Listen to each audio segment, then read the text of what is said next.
Friends, it's Friday. Let's talk. Make it quick here. I don't want to make a long video. I say that now, but I get to yapping here. So let's focus on SoundHound and Palantir. Good God. I mean, listen, this is not normal to make this much money in stocks, okay? We have found the gold rush, the gold mine. We are in the creek, and we are sifting here.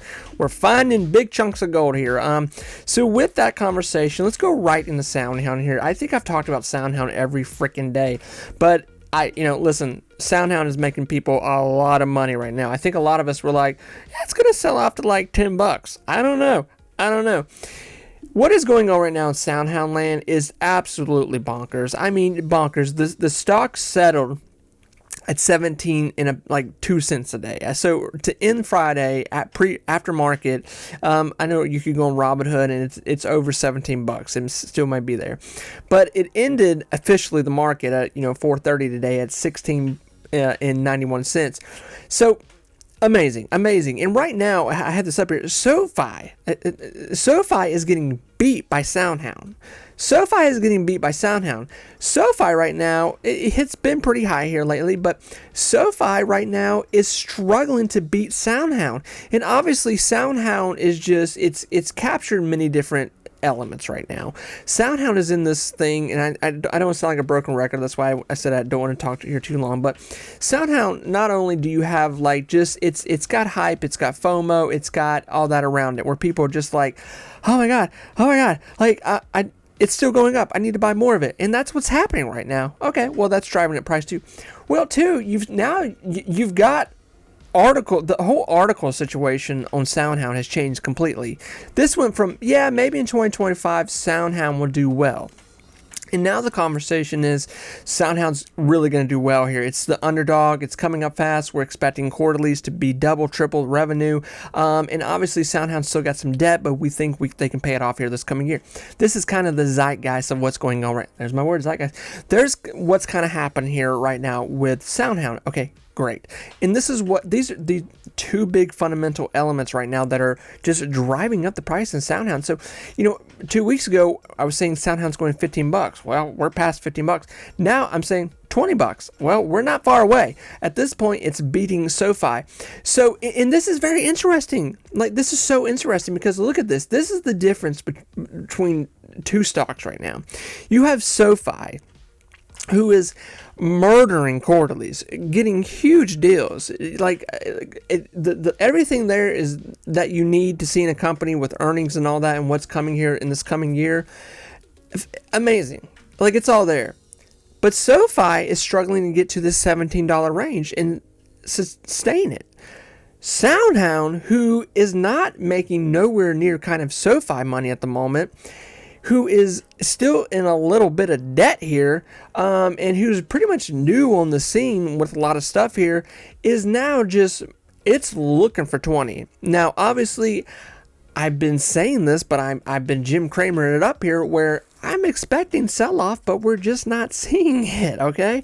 Listen, I'm the first one to tell you, like, I'm drinking the juice on SoundHound here. I have been, but I'm expecting it to have a little bit of a sell-off here. I mean, I'm expecting it, but it's not wanting to sell off because it keeps getting caught in this FOMO hype here. And because people are like, 2025 is coming, the market's coming, and what are you starting to see right now more than ever? You're starting to hear more about AI stocks, that people are wanting to find AI stocks. People are putting money into AI stocks that aren't even doing well when it comes to earnings and having money on hand. I mean, it's like when we talk about Big Bear's broke, but it's a real company that could potentially have a nice, better year here in 2025. But it doesn't mean that it's going to make you a millionaire overnight. It's a far shoot gamble at this point, but I'm investing in it. But I understand that it's a gamble at this point with Big Bear AI.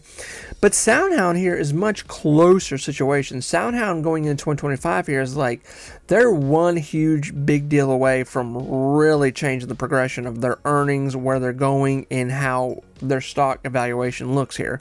And not only that, but they're just in this, they're caught up in this whole like, ooh, it's an AI company. Ooh, they work with NVIDIA. Ooh, the revolution in audio, AI audio.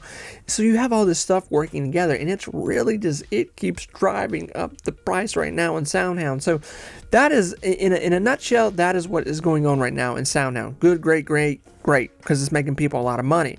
It is, and that's the God's honest truth. You know, talking about SoFi a little bit, SoFi is still in a very safe place here. I think SoFi is going to find, you know, an $18 to $20 position here, probably when Trump takes over. I think going to January, February, March, you know, SoundHound, SoFi here is going to do very well. It's going to continue to do well, especially when we see this next quarterly come out to wrap up this year, this earnings to wrap up 2024. SoFi is going to really just, it's going to knock it out of the park here. So I fully expect that. Okay, like I said, I want to keep this short and sweet to the point here. I'm going to make more videos this weekend, but listen, it's been a really wild week. Once again, it's been a wild week here in the market. I mean, that is 100% the truth. And we've seen things just really take shape here. When we talk about Palantir, I think, you know, the conversation has really gone back and forth with Palantir, where, you know, just a few weeks ago, people were like, I don't think it's going to hold this $50 mark. Then it went to $60. People were like, I really don't think it's going to hold this $60 mark. It went to 70. People are like, I really don't think it's going to hold this $70 mark. Now it's at almost $80, and people are like, how? I don't think it's going to hold. Listen, sometimes the juice is worth the squeeze, okay? And Palantir right now is on everyone's wish list, okay? Even people that have been buying Palantir here since $7, which wasn't that long ago, they're still buying it in other accounts, okay? Moa here I'm doing it, okay? I'm not gonna lie to you. I've got Palantir in different chambers, different prices, okay? So I'm still buying the stuff because I think the next 5-10 years, Palantir could be somewhat in a NVIDIA conversation, okay, with where this company is going.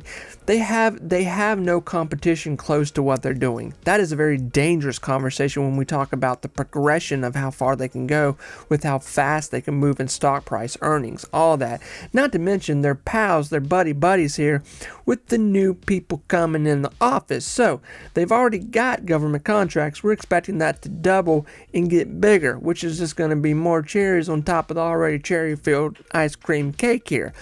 So it's important to know you don't have enough. Even if you have 100,000 shares, whatever, it's still not enough for what's coming, okay? And I mean that in the conversation as, you know, the underlying tone there. It means like, even if you have 100 shares of Palantir, which is a lot for most investors, okay? I think that's a steady amount. Even 50 to 30, that's a lot. Thinking 5 to 10 years from now, you're going to be like, oh my God, I wish I would have, I thought it was expensive then. I should have bought more of this stuff, okay? There's a very real conversation that is unfolding here right now with Palantir. A very real conversation where Palantir is getting caught in a very, very thick progression of a stock that's progressing very fastly, not only in just deals, but in the actual market, where we've seen Palantir go into the S&P 500, the Nasdaq, now the Nasdaq or the Dow, but the Nasdaq, but excuse me here, the Nasdaq 100 here, the ETF of it, and this is all, and this is why it's been jumping too, by the way. So that's one thing why it's been jumping, and now Palantir is being, you know, people are saying, should you put your money in NVIDIA? Should you put your money in Palantir? Those articles are everywhere right now. And, you know, Palantir is grabbing a lot of the attention right now. NVIDIA is having a little bit of pullback. But anyway, I think NVIDIA is going to be fine. This is not me saying like NVIDIA is going to stop. Like NVIDIA is going to be fine. But Palantir here, it's taking a lot of investors. Okay, people are paying a lot more attention. It's still cheap compared to what's coming here. There is a real conversation here. What I was saying here, that Palantir by January, February could be $100 stock. That is listen, every 2 weeks we're capturing $10 here. Essentially, we have sell off, but somewhere in there we're back and forth, and by the end of the month we've captured a new steady mark to $10 to $12 here. In that conversation, let's think about 5 to 10 years from now. In a 10-year range with Palantir right now, if you are able to put as much capital in as you can right now, whether it's 5, 10, 20, 100, $500 here on a monthly basis, 5 to 10 years from now, you could probably surpass most people's retirement. And I'm talking about a basic blue collar, $30, $40, $50, $60,000, working 30 years retirement fund. Okay. And most people would have like $100,000 to $200,000. Okay.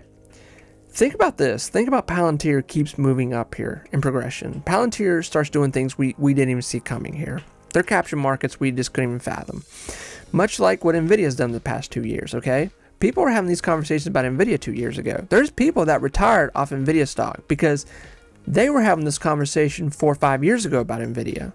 Nvidia's had more than one split. Palantir here, let's say 3-4 years from now, and you've heard me say this, it could have a split, okay? Now, this is where somebody comes in like, you don't get more money off split. Well, actually, you get more when a stock has a split. We say Palantir has a split here. You got one share. They do a 10 for 1. What are you going to have then? Okay, 10. Okay, then from there, okay, the stock is going to keep moving up. Just because a stock has a split, it doesn't mean that it just stops growing, okay? Tesla's had two splits in the past 5 years, okay? It's going to have another split here in a few years. That's coming. Don't kid yourself. Palantir, within 10 years, could make you a whole new retirement fund, okay? If you were able to get 30 to 100 shares in this freaking thing within the next 5 years, and that's not a lot, okay? That's not a lot. It's a lot in the sense of like it's growing very rapidly, and that's a lot of money. I get it. For people that, live on tight incomes, I get it. Like, trust me, I get it. But imagine the slowdown is not stopping here. And then maybe 3 years from now, we have that split. And then another 2-3 years from there, maybe 4 years, we have another split. In within a 10-year range, you had been buying a stock before the big split. Before its first big split, under $100, a little over $100, had a split. Then you kept it. You kept all those new shares. It kept progressing. Then you get caught in another split. Now you're talking, I've got about 500 shares of Palantir. I've got 1,000 shares of Palantir. I've got 5,000 shares of Palantir, depending on how much you're putting in at this point. Well, then think about this. What if Palantir comes out and they say, hey, we're going to give a dividend on our share. Maybe it's just 10 cents. Okay. Maybe you have 1,000, maybe you have 5,000. I'm talking long term here. Okay. You got to think about long term. Okay. Think about you want to retire on a beach, something. 5-10 years from now, Palantir, you've got, you've been through a few splits. Palantir's like, hey, we're going to give a, 10 cent, 16, 20 cent. It'll probably be a pretty nice dividend, I would imagine, something like an Apple dividend. And you've got all these shares. That's passive income. Plus you've got money where you can sell a good portion of your shares, use it to do whatever. Buy a condo, beach house, truck, boat, whatever. Put it in something else. Your kids' college. Friends, think about it that way. Okay, people, like I said, people were having these conversations about Nvidia just a handful of years ago. Back in 2019, these videos are still circulating on YouTube. You can go find them. My buddies on YouTube, they were having these conversations just years back, okay? I remember watching them. Palantir is going to be in that conversation here. I guarantee you Palantir is going to be in that conversation. So please, for the love of God, do not think that Palantir is too expensive for you. Don't think that Palantir is like, I just, what can I do with $10 a week?